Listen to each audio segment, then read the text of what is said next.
Jó estét kívánok, kedves nézőim! A gyermeknapot a világ sok országában ünnepként tartják nyilván. A Nemzetközi Gyermeknap ünneplése viszont Törökországból ered, és különösen a volt kommunista országokban vált népszerűvé.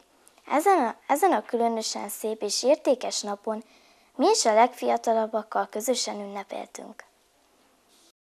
Gidró Dorottya és jómagam úgy döntöttünk, nyakunkba vesszük a várost, és megkérdezzük a felnőtteket, tudják-e, mit ünneplünk június 1-én. Dorottya a József Attila általános iskolába jár 5. osztályba. Véleménye szerint nagyon különleges ez a nap, éppen ezért nagyon izgatottan indultunk el felderítő utunkon. És hogyan ünneplik ezt a napot?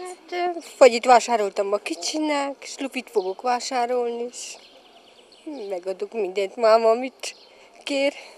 Tudja, hogy milyen nap van ma? Igen, gyereknap van. És hogyan ünneplik?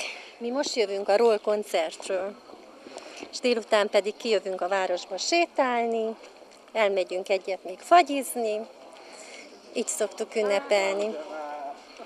Szereted a gyereknapokat? Nagyon.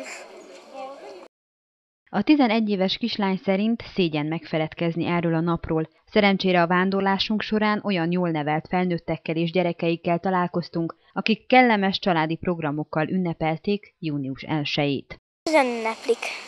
Ijedtünk, hogy nézzünk széjjel a parkba, és várjuk, hogy rajzolhassanak az unokámnak az arcára. A tanügyi sztrájk ellenére Hargita megyében rendben zajlik az érettségi idegen nyelvvizsgája, közölte Ferenc Salamon alpár főtanfelügyelő a ma tartott sajtótájékoztatón. A vizsga keretében június 4-ig a szóbeli próba zajlik. Erdély szerte mindegy 60 000 tanügyi alkalmazott tiltakozott a kormány által tervezett megszorítások ellen. A legtöbb megyében a tanárok zöme nem ment be az osztálytermekbe, csupán az érettségi lebonyolítását vállalók dolgoztak. A sztrájk miatt sok vizsgaközpontban kénytelenek voltak lecserélni a vizsgáztató bizottság tagjait, illetve a felügyelő és javító tanárokat. Így számos iskolában az igazgatók, titkárnők, könyvtárosok és nyugalmazott pedagógusok felügyeltek a megmérettetésén. Ferenc Salamon alpár arra kérte a sztrájkoló pedagógusokat, hogy bár a tanfelügyelőség felkészült helyettesítő személyzettel, vegyenek részt az érettségin, hisz idén a metodológia megengedi, hogy az iskola saját tanárai bonyolítsák le az érettségit, és kár lenne ezt a lehetőséget nem kihasználni. A diákok izgatottan várják a tanügyben dolgozók döntéseit. Mikor mehetünk újra iskolába? Látod, ez egy nagyon jó kérdés. Szeretnék minél pontosabb választ adni neked. Én úgy érzem, hogy tanárbácsik, a tanárnénik azért nincsenek most iskolába, mert megpróbálják elmondani az országnak és a világnak azt, hogy mi rossz jelenleg számukra mindenfajta szempontból.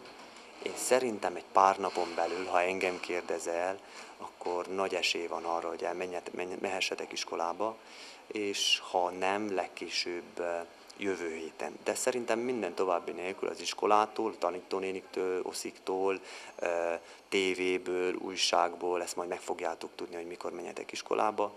Nagyon fontos az, hogy szeressétek a tanárbácsikat, tanárnéniket, folyamatosan ismerjük. Azért nem azért vannak távol az iskolától, mert valami bajuk van a diákokkal, hanem azért, mert megpróbálnak tiltakozni bizonyos dolgokkal szembe. Ehhez joguk van, és szerintem hamarosan el fog kezdődni az iskola. Jó, és ezt a hiányzásokat, amikor még nem volt iskola, ezeket majd be kell pótoljuk?